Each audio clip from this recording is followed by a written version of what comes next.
இன்றைய செய்தியினுடைய தலைப்பு வாக்குறுதி. இறைவன் கொடுக்கிற வாக்குறுதி, மனிதர்கள் கொடுக்கிற வாக்குறுதி. இது என்னது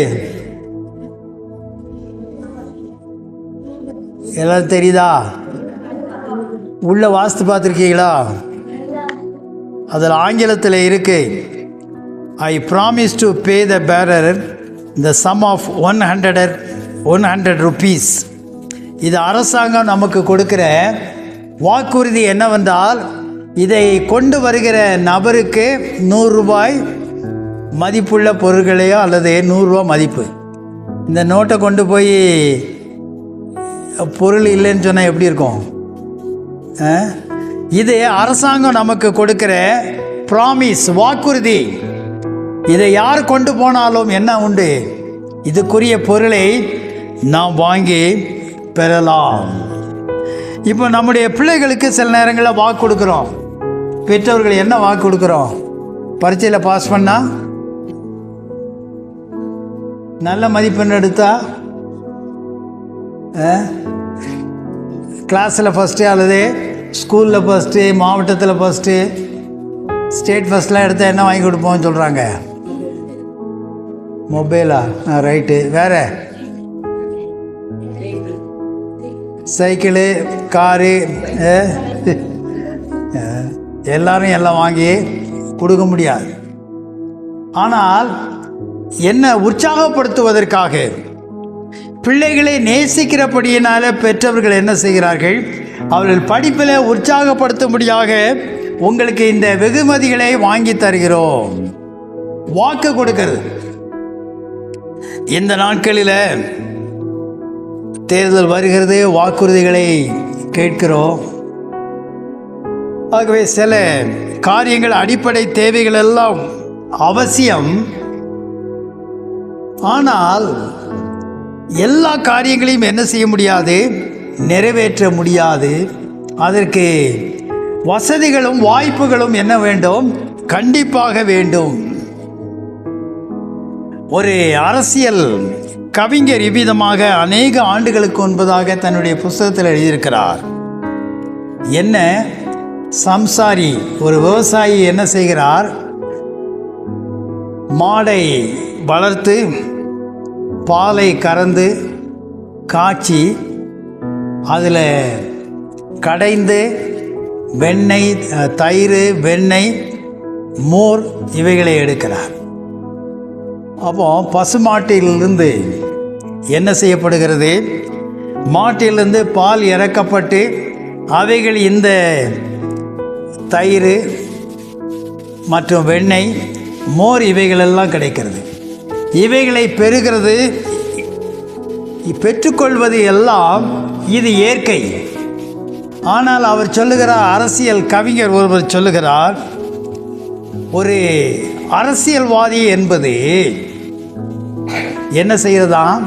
மோரை தயிராக்குறது, தயிரை பாலாக்குவது. அந்த பாலை மீண்டுமாக எதில்? பசுமாட்டினுடைய அந்த மடுவில் ஏற்றி மீண்டுமாக உள்ளே செலுத்துவது. முடியுமா? இது மாட்டில் பால் கறக்கலாம், காய்ச்சலாம், தயிராக்கலாம், வெண்ணெய் எடுக்கலாம், மோர் எடுக்கலாம். ஆனால் மோரை தயிராக்க முடியுமா? வெண்ணெய் பாலாக்க முடியுமா? முடியாது. இவைகளெல்லாம் நடக்க முடியாத காரியங்களை கொடுப்பது, கொடுப்பேன் என்று சொல்லுவது என்ன உண்டு? ஏமாற்றம். ஆகவே வாக்குறுதிகள் என்பது ஆண்டவருடைய பார்வையில் ஆண்டவர் சில வாக்குறுதிகளை கொடுக்கிறார். வாக்கு தத்தம் ஆண்டவர் கொடுக்கும் போது நமக்கு அதில் பங்கு இல்லை என்று சொல்ல முடியாது. இரண்டு விதமாக அதில் பங்குகள் இருக்குது. ஒன்று, நாம் செய்ய வேண்டிய பங்கு. நாம் செய்யும் போது ஆண்டவர் நமக்கு என்ன வாக்கை கொடுத்திருக்கிறாரோ அதை நிறைவேற்ற வல்லவராயிருக்கிறார். விசுவாசிகளின் தகப்பனாகிய ஆபிரகாமை ஆண்டவர் அழைக்கும் போது நான் சொல்லுகிற இடத்திற்கு நீ போ, உன் தேசத்தை விட்டு உன் இனத்தை விட்டு நான் சொல்லுகிற இடத்துக்கு போ என்று சொன்னபோது அவன் கீழ்ப்படிந்து போகிறான். நான் இவ்விதமாக உன்னை ஆசீர்வதிப்பேன், பூமியில் உள்ள வம்சங்கள் எல்லாம் உனக்குள் ஆசீர்வதிக்கப்படும். அப்ப என்ன, 2 பகுதிகள் இருக்குது. ஒன்று, ஆபிரகாம் அதை கேட்டு கீழ்ப்படிந்து ஆண்டவர் குறிக்கிற இடத்துக்கு போகும்போது பூமியில் உள்ள வம்சங்கள் எல்லாம் உனக்குள் ஆசீர்வதிக்கப்படும். 2 நிலைகள். கீழ்ப்படிதல், அந்த வாக்குறுதி நம்முடைய வாழ்க்கையில ஆண்டவர் கொடுக்கிறார்.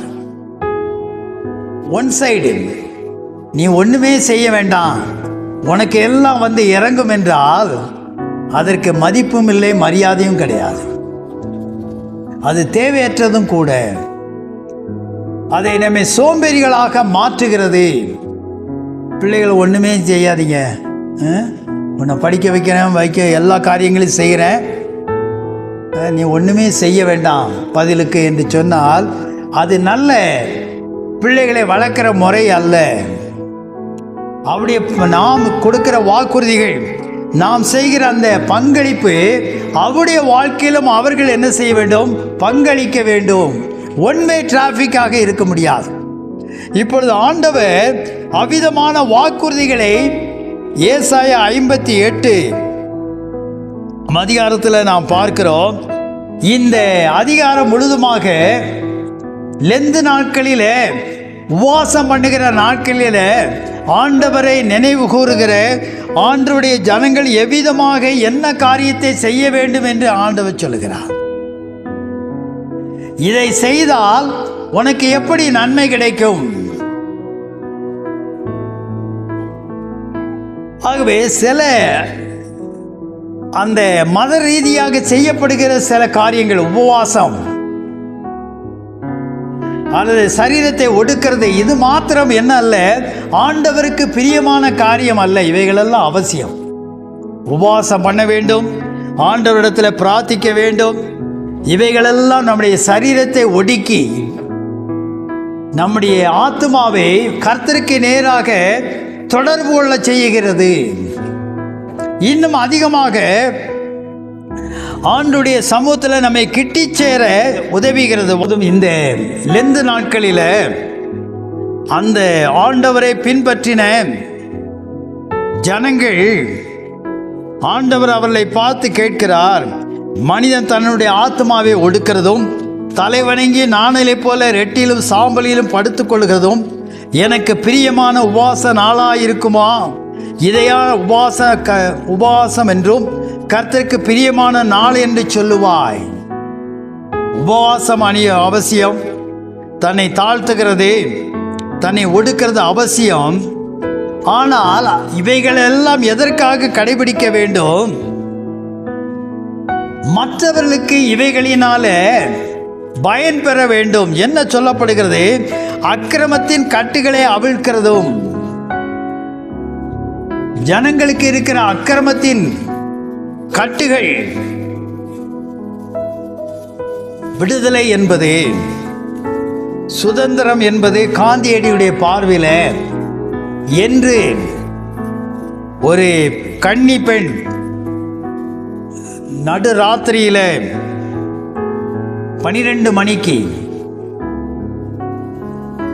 ஆபரணங்களை அணிந்து நடந்து திரும்ப எப்படி பத்திரமாய் வந்து சேருகிறாளோ அதுவே மெய்யான விடுதலை என்று அவருடைய பார்வையில் சொல்லப்படுகிறது.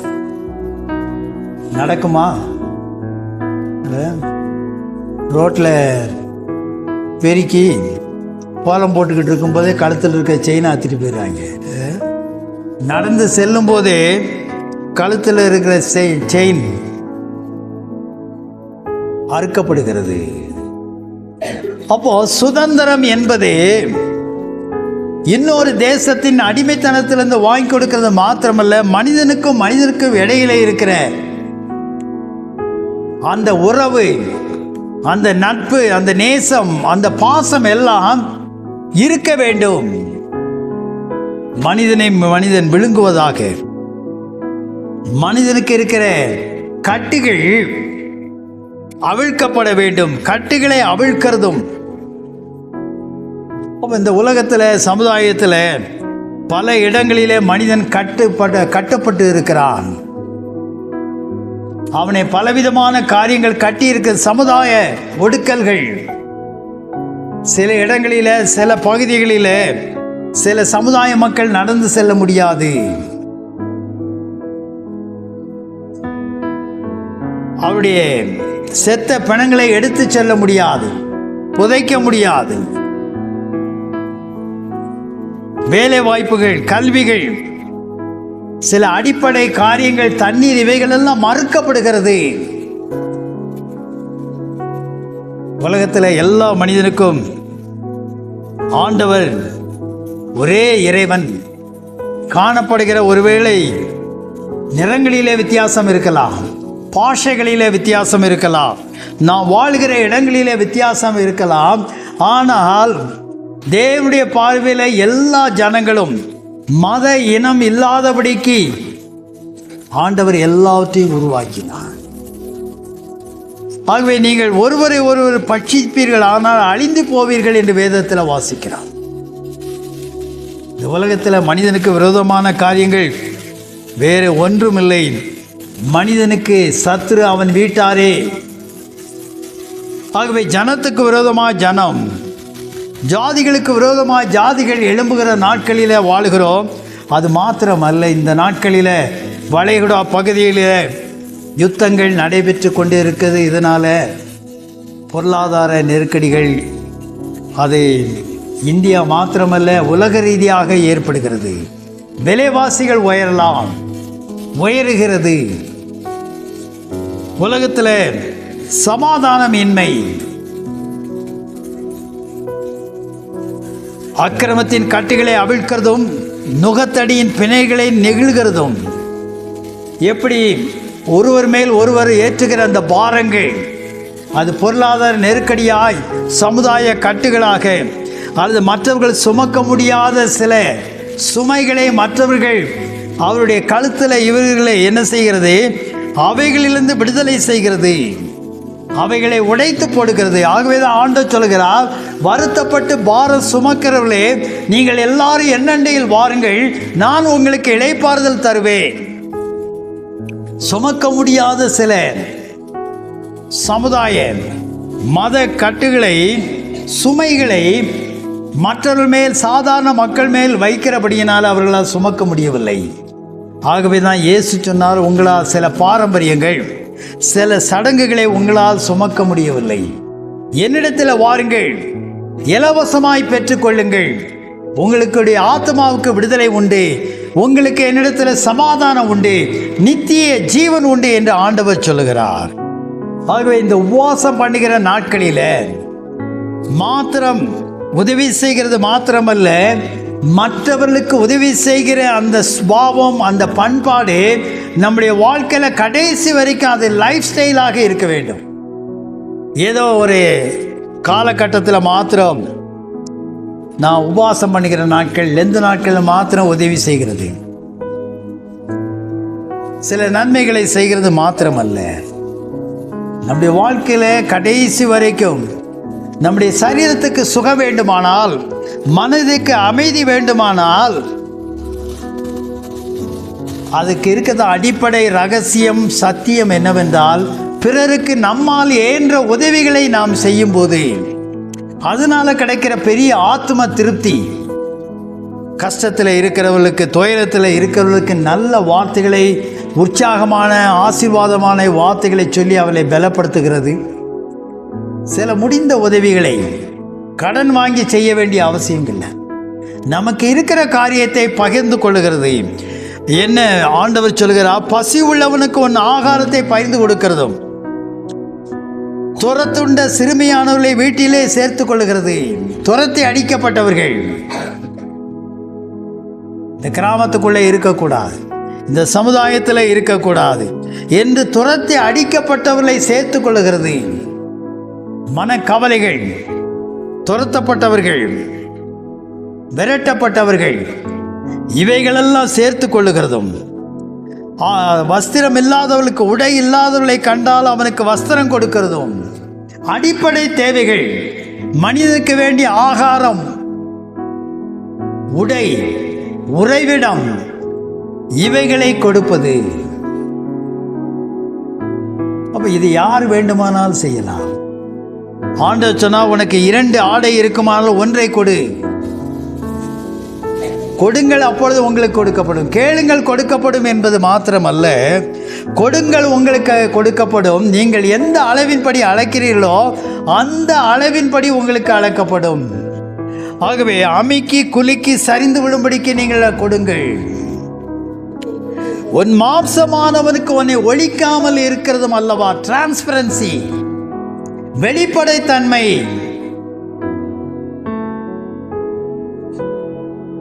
அப்போ மனிதன் குடும்பத்தில் வெளிப்படைத்தன்மை இருக்க வேண்டும். கணவன் என்ன செய்கிறார் என்பது மனைவிக்கு தெரிய வேண்டும், மனைவியினுடைய காரியங்கள் கணவருக்கு தெரிய வேண்டும், பிள்ளையுடைய காரியங்கள் பெற்றோர்களுக்கு தெரிய வேண்டும், பெற்றோருடைய காரியங்கள் ஆக்டிவிட்டீஸ் பிள்ளைகளுக்கு தெரிய வேண்டும். ஒரு தலைவனுடைய காரியங்கள் நடவடிக்கைகள் மக்களுக்கு தெரிய வேண்டும். மக்களுக்கு என்ன நடக்கிறது என்பதை, என்ன செய்கிறார் என்பதை தலைவர்களுக்கு தெரிந்திருக்க வேண்டும். பிரிக்க முடியாத, இன்செப்பரபிள், பிரிக்க முடியாத காரியம் என்னவென்றால் அது வேற இது வேற என்று பிரிக்க முடியாது. அது என்னுடைய தனிப்பட்ட வாழ்க்கை, இதற்கும் அதற்கும் சம்பந்தம் இல்லை என்று சொல்ல முடியாது. சம்பந்தம் உண்டு. பெற்றோர்களாக இருக்கிற நாம் நம்முடைய பிள்ளைகளுக்கு முன்மாதிரியாக இருக்க வேண்டுமானால் அந்த வெளிப்படைத்தன்மை நம்மிடத்தில் நம்முடைய பிள்ளைகள் காணப்பட வேண்டும். நான் பேசுவேன், நீ பேசக்கூடாது. நான் தூஷணமான வார்த்தைகள் பேசுவேன், நான் என்ன வேணாலும் செய்வேன், எங்கே வேணாலும் போவேன், எதை வேணாலும் செலவழிப்பேன், நீ கேட்கக்கூடாது என்று மனைவியோ பிள்ளைகளையோ அல்லது பிள்ளைகள் பெற்றோர்களே அந்த சொல்வார்கள். ஆனால் அது வெளிப்படைத்தன்மை அல்ல.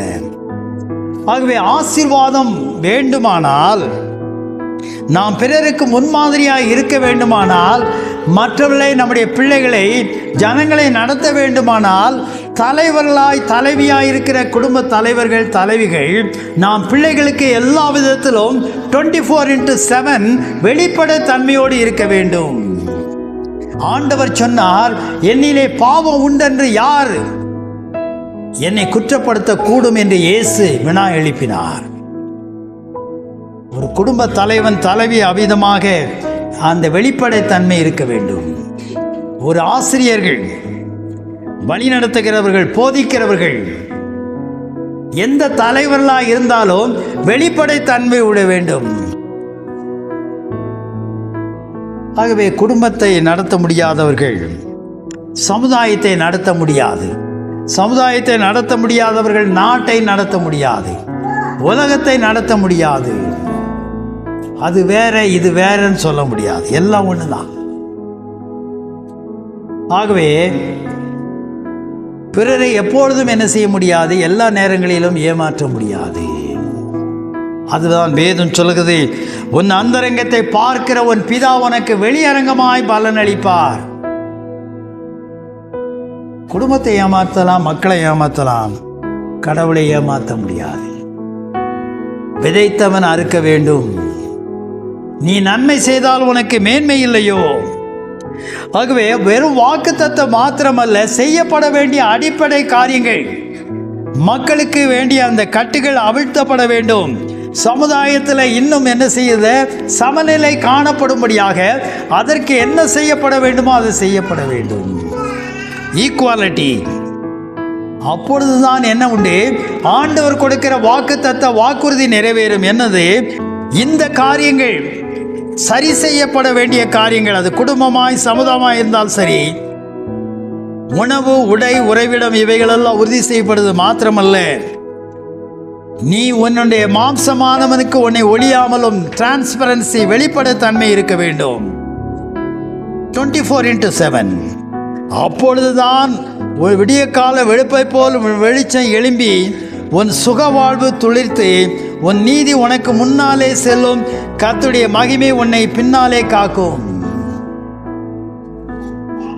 அப்போ இதுல கிறிஸ்தவர்கள் அல்லது கிறிஸ்தவர்கள் அற்றவர்கள் என்பது அல்ல, நீதியும் நியாயமும் செய்து கடவுளுக்கு பயப்படுகிற யாரா இருந்தாலும் சரி.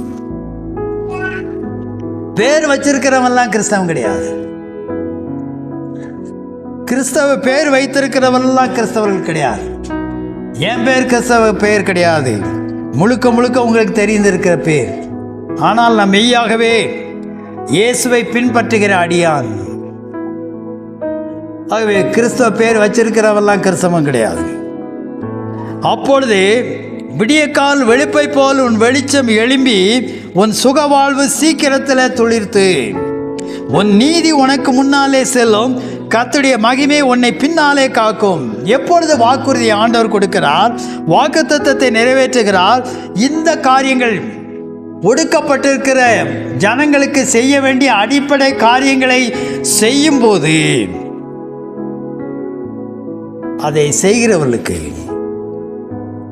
உன்னுடைய வெளிச்சம் எழும்பி உன்னுடைய சுகவாழ்வு சீக்கிரத்தில் துளிர்த்து உன் நீதி உனக்கு முன்னாலே செல்லும். பாதுகாப்பு படை அல்ல, தேவனுடைய நீதி, அவன் செய்த நீதி அவனுக்கு முன்பாக செல்லும். கர்த்தருடைய மகிமை உன்னை பின்னாலே காக்கும். ஆண்டவர் நீதி செய்கிற எவனையும், நியாயமாய் நடக்கிற வாழ்கிற எந்த மனிதனுக்கும் ஆண்டவர் பாரபட்சம் காட்டுகிறது அல்ல. தேவன் அவனோடு கூட இருக்கிறார். அப்பொழுது நீ கூப்பிடுவாய், கர்த்தர் மறு உத்தரவு கொடுப்பார். நீ கூப்பிடுவாய். இவைகளை செய்கிறவர்கள், ஆண்டவர் கொடுக்கிற வாக்குத்தத்தம், நாம் கூப்பிடும் போதெல்லாம் நமக்கு செவி கொடுக்கிறார். கேட்கக்கூடாதபடி அவருடைய செவிகள் மந்தமாகவில்லை. நீ சத்தமிடுவாய், இதோ நான் இருக்கிறேன் என்று சொல்லுவார். மனிதர்கள் உறவுகளுடைய உதவி கரங்களெல்லாம் வரையறுக்கப்பட்டு இருக்கிறது. ஆனால் எந்த நேரத்திலும் தனிமையிலும் நம்மோடு கூட இருக்கிறவர் ஆண்டவர். மற்றவர்கள் நம்மை தவறாக நடத்தலாம், தவறாக கொண்டு போய் நிறுத்தலாம். கெட்டுப்போனவர்கள் அநேகர் உண்டு. பிறருடைய பேச்சை கேட்டு கொண்டு கவிழ்க்கப்பட்டவர்கள் அநேகர். நாம் நினைக்கலாம், காசு இருக்கு, பணம் இருக்கு, பதவி இருக்கு, அவன் சந்தோஷமா இருக்கான்னு. இல்லவே இல்லை. பணமுள்ளவர்கள் பாக்கியவான்கள், படித்தவர்கள் பாக்கியவான்கள் என்று வேதம் சொல்லவில்லை. ஆவியிலே எளிமை உள்ளவர்கள் பாக்கியவான்கள், துயரப்படுகிறவர்கள் பாக்கியவான்கள் தான் வேதம் சொல்லுகிறது. இன்று கஷ்டப்படுகிறவர்கள் பாக்கியவான்கள், நாளையில நீங்கள் ஆறுதல் பெறுவீர்கள் என்று வேதம் சொல்லுகிறது. நீ கூப்பிடுவாய், கர்த்தர் மறு உத்தரவு கொடுப்பார். நீ சத்தமிடுவாய், இதோ நான் இருக்கிறேன் என்று சொல்வார். நுகத்தடியும் உன் விரல் நீட்டுதலின் நிபச்சொல்லையும் உன் நடுவிலிருந்து உன்னை அகற்றி, பசி உள்ளவனிடத்தில் உன் ஆத்மாவை சாய்த்து சிறுமைப்பட்டனுடைய ஆத்மாவை திருப்தியாக்கினால், அப்பொழுது இருளிலே உன் வெளிச்சம் உதித்து உன் அந்தகாரம் மத்தியானத்தை போல இருக்கும். இவைகளெல்லாம் ஆண்டவர் கொடுக்கிற வாக்கு தத்தங்கள். மனிதன் கொடுக்கிற வாக்கு தத்தங்கள் எல்லாம், வாக்குறுதிகள் எல்லாம் கவர்ச்சிகரமாக இருக்கும், ஏமாற்றவைகளாக இருக்கும். ஆகவே அவைகளை நாம் சீர்தூக்கி பார்க்க வேண்டும். ஆண்டுடைய வசனத்தின் வெளிச்சத்தில் பார்க்க வேண்டும். ஆண்டுடைய வாக்குறுதிகள் எல்லாம் இரண்டு காரியங்கள். ஒன்று, நாம் செய்ய வேண்டிய காரியம், செய்யும்போது ஆண்டவர் நமக்கு கொடுக்கிற வாக்கு தத்தங்கள், ஆசீர்வாதங்கள். ஆகவே இந்த லெந்து நாட்களில் நாம் மற்றவர்களுக்கு செய்ய வேண்டிய காரியங்கள், உதவிகள், ஜெபங்கள், கட்டுகளை அவிழ்க்கிறது, அடிப்படை ஆகார, உணவு, உறைவிடங்களை முடிந்தவரைக்கு நாம் செய்யும்போது ஆண்டவர் நமக்கு மறு உத்தரவு கொடுக்கிறார். அவருடைய மகிமை நமக்கு முன்பாக செல்லும். ஆண்டவர் நம்முடைய ஆத்மாவை திருப்தியாக்குகிறார். இருளிலே நம்முடைய வெளிச்சம் உதித்து அந்தகாரம் மத்தியானத்தை போல் இருக்கும். கர்த்தர் நித்தமும் நம்மை நடத்துவார். மகா வறட்சியான காலங்களிலும் உன் ஆத்மாவை திருப்தியாக்கி உன் எலும்புகளை நினமுள்ளதாக்குவார். நீ நீர்ப்பாய்ச்சான தோட்டத்தை போலவும் வற்றாத நீரூற்றை போலவும் இருப்பார். ஆண்டுடைய வாக்குத்தத்தம் மாறுகிறதே இல்லை. நீ இதை செய்தார், ஆபிரகாம் கீழ்ப்படிந்தான், ஜாதிகளுடைய வம்சங்கள் எல்லாம் அவனுக்குள் ஆசீர்வதிக்கப்பட்டது. எத்தனையோ 1000 ஆண்டுகள் கடந்து போயும் அந்த வாக்குத்தத்தம் இன்னும் தொடருகிறது. இந்த முடிவில் ஆண்டவர் கொடுக்கிற வாக்கு என்னவென்றால், நீ ஆண்டவருடைய சமூகத்தில் மனமகிழ்ச்சியாய் இருப்பாய், பூமியில் உயர்ந்த இடங்களில் உன்னை ஏறி இருக்கும்படி பண்ணி உன் தகப்பனாய் யாக்கோபுடைய சுதந்திரத்தினால் உன்னை போஷிப்பேன். கர்த்தருடைய வாய் இதை சொல்லிட்டு 50 ஆண்டுகள் இந்த வசனம் என்னுடைய வாழ்க்கையில் வேலை செய்து கொண்டு இருக்கிறது. இன்றும் அவைகள் கிரியை செய்து கொண்டு இருக்கிறது, வாழ்ந்து கொண்டு இருக்கிறது. 1976 தனியார் நிறுவனத்தில் வேலை செய்கிற வேளையில் ஆண்டவர் என்னை அழைத்த போது அதற்கு பின்பதாக எனக்கு பயம். ஐயோ, இப்பொழுது வேலை செய்கிறேன், வயதான தகப்பன் தாய் என்னோடு இருக்கிறார்கள், வீட்டு வாடகைகள் போஷிப்பு எல்லாம் இதில் நடைபெறுகிறது. இந்த வேலையை விட்டு விடுவேனானால் ஆண்டுடைய திருப்பணிக்காய் செய்யும் போது என்னுடைய தேவைகளை எப்படி சந்திக்கப்படும்? யார் எனக்கு உதவி செய்வார்கள்? எப்படி வாழ்வேன் என்கிற திகைக்கிற வேளையில் வேலைக்கு போயிட்டு வந்து மாலை ஒரு 6:30-7 மணிக்கு முழங்கால் படியிட்டு, ஆண்டவரே எனக்கு பயமாய் இருக்கிறது, நான் என்ன செய்வேன்? இப்பொழுது பணம் இருக்கிறது, வேலை இருக்கிறது என்று ஜெபித்த போது ஆண்டவர் 1976 ஒரு நாள் மாலையில் 6:30-7 மணிக்கு முழங்கால் படியிட்டு ஜெபித்த போதே ஆண்டவர் சொன்னார், அப்பொழுது நீ கர்த்தரின் மனமகிழ்ச்சியாக இருப்பாய். எப்பொழுது அவர் சொல்லுகிற ஊழியத்துக்கு 2 நாளாம 29/11 ஊழிய அழைப்பை பெற்ற போது அதை நீ நிறைவேற்றும் போது, என்னுடைய ஊழியத்துக்காக நீ வரும்போது நான் என்ன செய்வேன்? நீ மனமகிழ்ச்சியாக இருப்பாய், உயர்ந்த இடங்களிலே பூமியிலே உன்னை ஏறி வரம் பண்ணுவேன், உன் தாப்பனாய் யாக்கோபனுடைய சுதந்திரத்தினால உன்னை போஷிப்பேன். 50 வருஷங்கள் இது பழமையானது, இன்றும் வேலை செய்கிறது. 77 நான் ராஜினாமா செய்து ஊழியத்திற்காக வந்தேன். இன்றும் ஆண்டவர் கொடுத்த வாக்கு தத்தம், it's a subject to the obedience. எல்லா வாக்கு தத்தங்களும் நான் சும்மா இருப்பேன், நான் கீழ்ப்படிய மாட்டேன், அப்படியே இருந்திருப்பேன்னா என்ன ஆயிருப்பேனே எனக்கு தெரியாது. ஆனால் கீழ்ப்படிந்து ஆண்டவரை விசுவாசித்து அவர் சொன்ன காரியத்தை நிறைவேற்றும் போது ஆண்டவர் தாம் கொடுத்த வாக்கு தத்தத்தை நிறைவேற்றுகிறார், நிறைவேற்ற வல்லவராயிருக்கிறார், தொடர்ந்து நிறைவேற்றுகிறார். அருமையான தேவனுடைய பிள்ளைகளே, மனிதர்கள் கொடுக்கிற வாக்கு தத்தங்கள், வாக்குறுதிகள் எல்லாம் நிறைவேறலாம், நிறைவேறாமல் போகலாம், கவர்ச்சியாக இருக்கலாம், அது நயவஞ்சகமாக கூட இருக்கலாம். ஆனால் ஆண்டவர் ஒருபோதும் அவர் கொடுக்கிற வாக்குறுதி, நமக்கு தனிப்பட்ட வாழ்க்கையில் கொடுக்கிற வாக்குறுதி, நம்முடைய குடும்பத்திற்கு கொடுக்கிற வாக்குறுதி, நம்முடைய சமுதாயத்திற்கு, நம்முடைய தேசத்துக்கு கொடுக்கிற வாக்குறுதி மாறவே மாறாது. இந்த வாக்குறுதிக்கு பெற்றதான யாக்கோபை ஆண்டவர் ஆசீர்வதித்து அந்த தேசத்துடைய தலைவராக மாற்றினார். தேசம் இன்றும் அவருடைய பேரிலே அழைக்கப்படுகிறது. ஆகவே ஆண்டவர் கொடுக்கிற வாக்குறுதி ஒருபோதும் ஏமாற்றப்படுகிறது அல்ல, அவர் நிறைவேற்ற வல்லவராயிருக்கிறார். ஆகவே தேவன் கொடுக்கிற வாக்குறுதியை நாம் நம்புவோம். ஆண்டவர் நம்மை ஆசீர்வதிப்பாராக. தலைகளை தாழ்த்தி ஜெபிப்போம். மகா இரக்கமும் கிருபை நிறைந்த எங்கள் அன்பின் ஆண்டவரே, வாக்கு என்பது, தேவனுடைய வாக்குறுதி என்பது, நாங்கள் செய்ய வேண்டிய காரியங்களை செய்யும் போது தேவன் எங்களுக்கு கொடுக்கிற வாக்குறுதிகளை நீர் நிறைவேற்ற உண்மை உள்ளவரும் வல்லமை உள்ளவரும் சித்தமுள்ளவராய் இருக்கிறீர். அதற்கு நாங்கள் என்ன செய்ய வேண்டும்? நாங்கள் பிறருக்கு உதவி செய்ய வேண்டும். அவர்களுக்கு வேண்டிய உணவு, உடை, உறைவிடங்கள் எல்லாம் நாங்கள் முடிந்த உதவிகளை செய்யும் போது, எங்களுடைய வாழ்க்கையில் வெளிப்படை தன்மை, உண்மை இருக்கும்போது நீர் அப்பொழுது எங்களை ஆசீர்வதிக்கிறீர், எங்களை போஷிக்கிறீர், எங்களை பாதுகாக்கிறீர். அந்த கிருபைக்காக உமக்கு நன்றி. உமக்கே நன்றிகளையும் துதிகளையும் ஏறெடுக்கிறோம். ஆண்டவராகிய இயேசுவின் மூலம் ஜெபிக்கிறோம் நல்ல பிதாவே, ஆமென். ஆண்டவராகிய இயேசு கிறிஸ்துவின் அன்பை பரப்ப லைக், ஷேர், சப்ஸ்கிரைப் பண்ணுங்கள்.